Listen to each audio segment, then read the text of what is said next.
Switching to health care, and thank you for your indulgence on that, Senator. Is it your sense that this delay in what would be a repeal measure, I think very close to what was voted on back in 2015, is a sign that there's not nearly the support this go-round, that too will go down to defeat?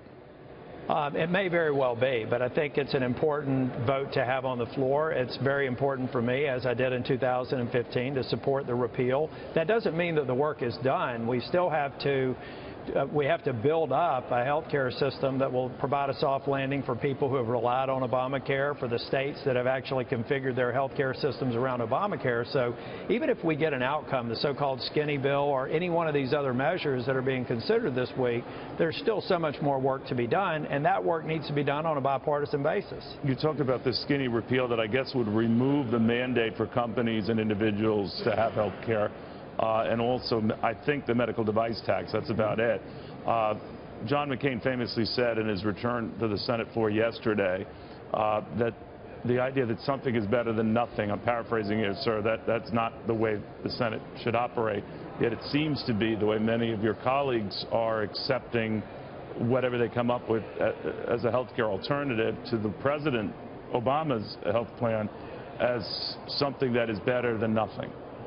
Well, I think it's a start. You know, Neil, this discussion about where we go with health care really has to do from what the point of departure is. I, for one, do not think you can build anything on the Obamacare foundation. So this is more or less pouring the foundation and recognizing we're going to have a lot of work to do. And to the extent that it doesn't get in the reconciliation bill, it means that we're going to have to reach across the aisle and come up with common sense solutions. But it should be on a foundation that we think is sustainable, and Obamacare is simply not sustainable. You can't fix it.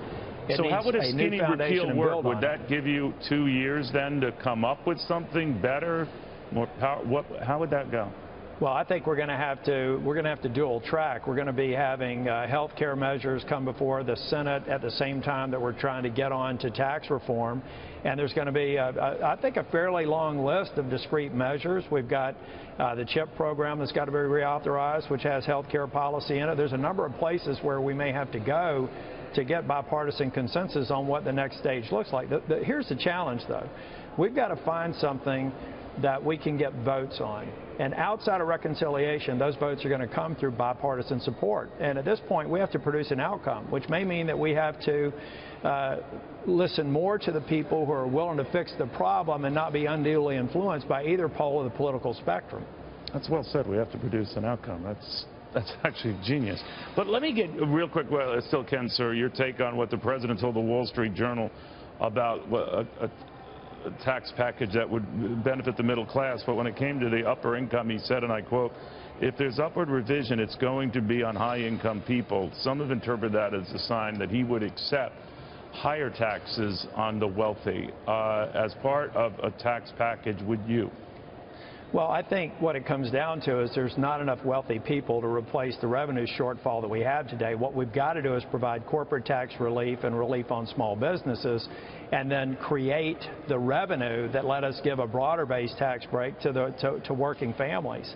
But we have to make sure that we've got to create an economic environment where we have growth to create the revenue to actually fund all of that. That's why, to me, corporate tax reform, small business tax reform has to be a top priority. We'll take the hits because when you talk about corporate tax reform or business reform, people will say you're only looking out for the rich. I'm looking out for the job creators.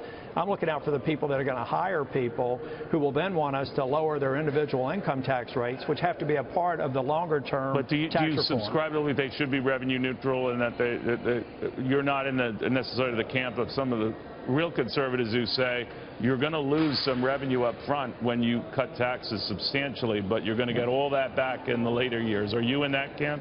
No, we used dynamic scoring models when I was Speaker down in North Carolina to make decisions, and that's what we have to do here. If we have the modeling to convince ourselves that we're going to have the revenue, then we've got to take bold steps, and we've got to, again, we got to produce an outcome. You know, I've been called a rhino, but I define that as a Republican in need of outcomes. We need an outcome on health care. We need an outcome on tax reform, and this is our opportunity and our time to do it. And it's fulfilling the promises we made. Conservatives and Tea Parties, whatever you want to call them, senators, say that means whatever a Senator Tillis would produce would be very weak, very measured, very cautious, very tentative.